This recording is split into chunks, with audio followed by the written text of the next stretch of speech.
since we are going to be dyeing our hair, you want to use a shirt that you don't really care too much about, because we're probably going to get color on it. This is my hair dyeing shirt. I've always used it.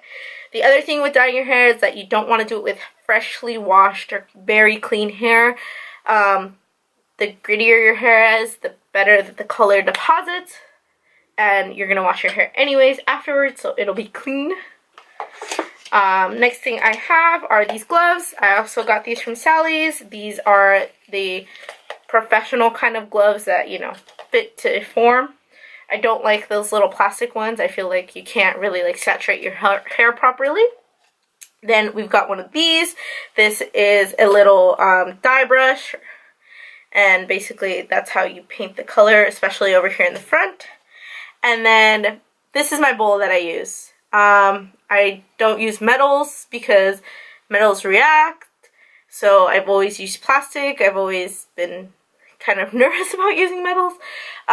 This is just an old leave-in conditioner that I have, and you know, we're having a little fun today, so we're gonna have one of these today. If you have not had the So Clamatos, these are bomb. If you love micheladas, this is where it's at. As far as I know, they only sell these in Mexico, but every time my friends go down, I always ask for some because they're bomb. They literally, like, I'm obsessed with lime. I put lime and lemon on everything, and I don't even have to add anything to this. It's just perfect, like straight cold. And my little cup that I got from Colombia last time I went. So, I also am not condoning getting drunk and doing your hair. I'm having one beer, okay? That's it. Don't get drunk and color your hair. So, and so now we're going to decide whether or not the collection was... So you also need a couple of clips. Break it down because Manny, shush. I think that... I'm watching Manny anyway. Okay, so you need about 4 clips, and so what I usually like to do is I'm going to take my hair out of here.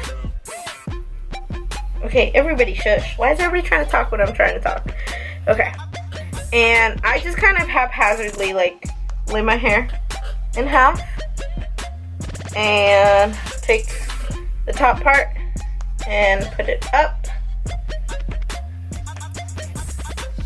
And take the other half of the top part and put that up. And as you can see, there's like no rhyme or reason. This is just how I do it. And you pin that up. So you got some crazy looking space buns. And you get the bottom of your hair and you put one part of it up. And the other side is where you're going to be going. So the reason that I start from the bottom is because the top of your hair is new. It's new growth. So basically, it's going to catch color much easier than the bottom of your hair. So we start with the bottom of my hair and work up. And this is just an easy way to do it. And I definitely have to brush my hair. Alright, I'm just going to start at the ends and brush up. I always brush at the ends and then brush up. I don't know why. Somebody told me that like you pull less hair out that way, or like you don't knot your hair up. I don't know. But I always brush like that. I hate, by the way, I hate watching videos where people brush their hair because I feel like it sounds so loud and it sounds like you're ripping your hair out when you're really not. But it just, I know it sounds loud. Let me get my gloves on.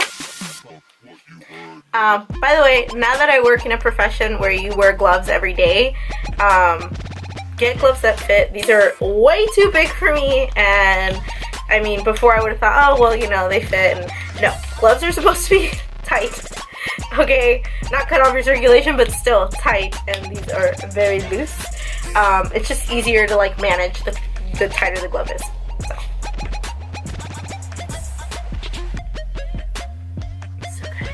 Okay, so we're gonna take one of these little guys, and on the side here it says mix 2 fluid ounces of blah blah, or mix with 2 fluid ounces of the developer, which is this one right here. So this is 2 fluid ounces, and this, they want you to mix with 2 fluid ounces, so it's 1-to-1 ratio. And the way we're gonna measure this is this little cup. I got this from Sally's too. It's like $1, I think. You mix the developer in there, and just pour that in there, and we'll start mixing here. So I'm going to first get out the developer.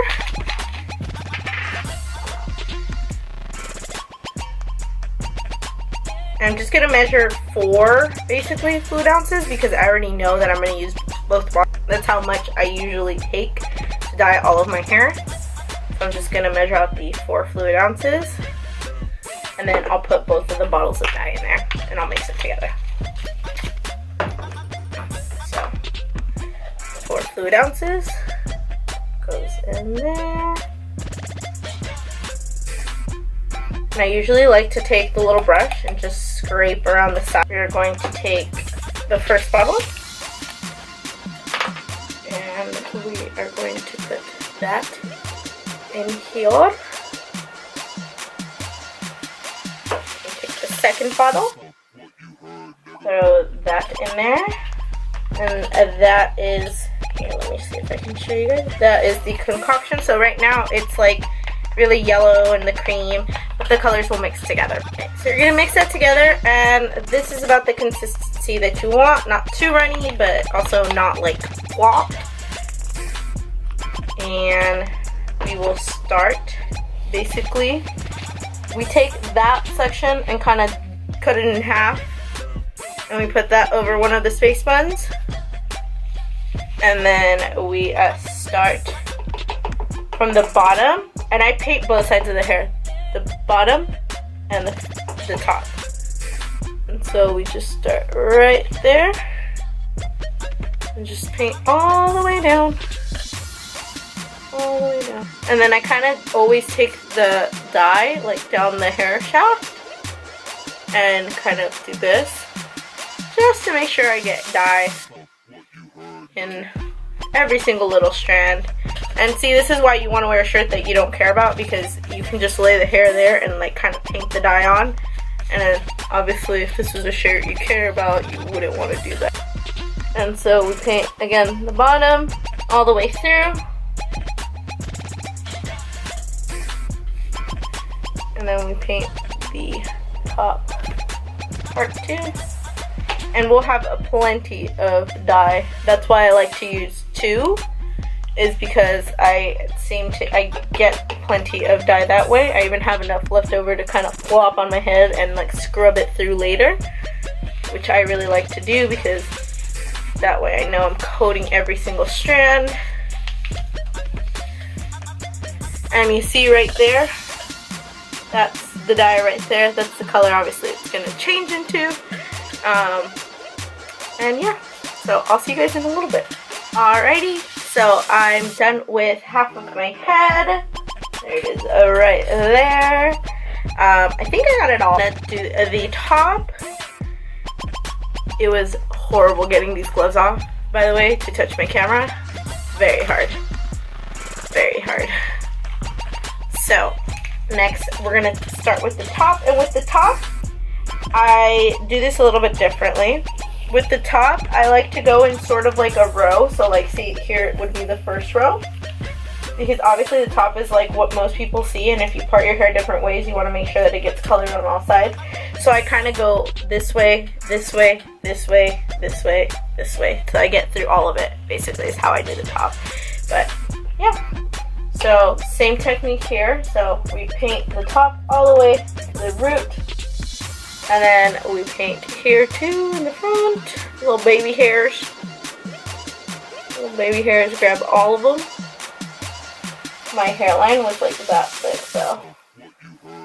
And then go back in. And we go down. Ugh, I'm making such a mess, but it's okay. I'll clean it after. And then we go all the way down to the ends of the hair. And then that goes back here. And I kind of like to always do this is I grab like the hair and like the scalp area and kind of really massage the color into the hair. Make sure I don't miss any parts of the scalp. And we're gonna clip that right there. And again, make a little line. tie the rest up here.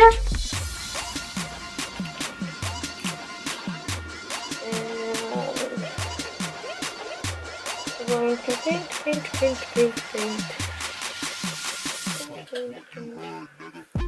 I'm looking over here because I have a mirror over here.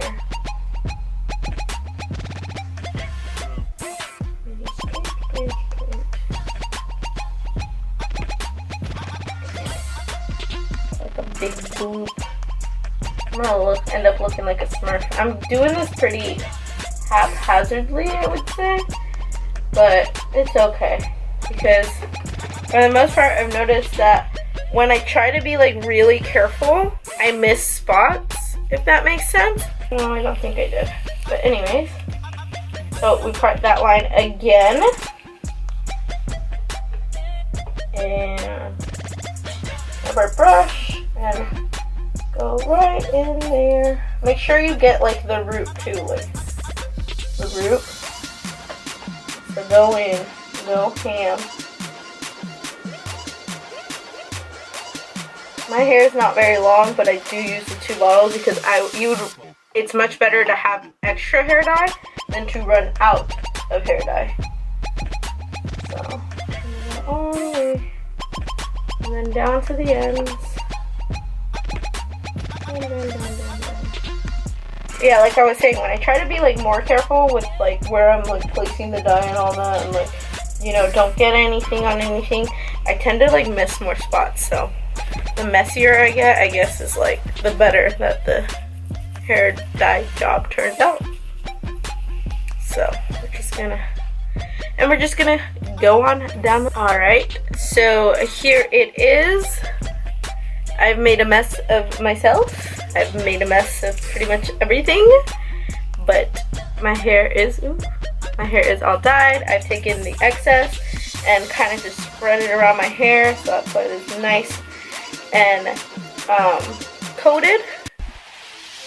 And we're gonna wait 25 minutes. This does it processes pretty quick, this color, so we're gonna wait 25 minutes and we will wash it off. So there goes the timer. Here we go. Hey peeps! So here's my hair, fresh out of the shower. I can definitely see a pretty good blue tint. I wouldn't say it's like extraordinary or anything. I don't think the developer using a 30 instead of a 20 really did all that much. But I'm gonna blow dry it and I'll be right back.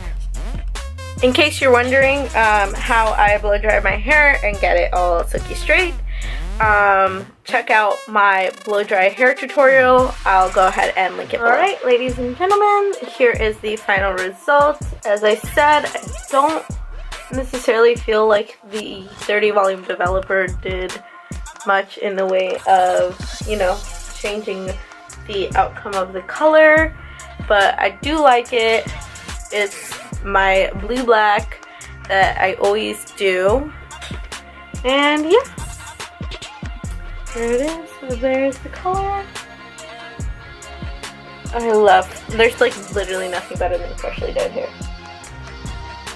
So yeah, if you guys like this video and you want to see a more kind of do-it-yourself kind of things, let me know. Leave that in the comment section down below. Give this video a thumbs up and make sure to subscribe so you don't miss any other videos.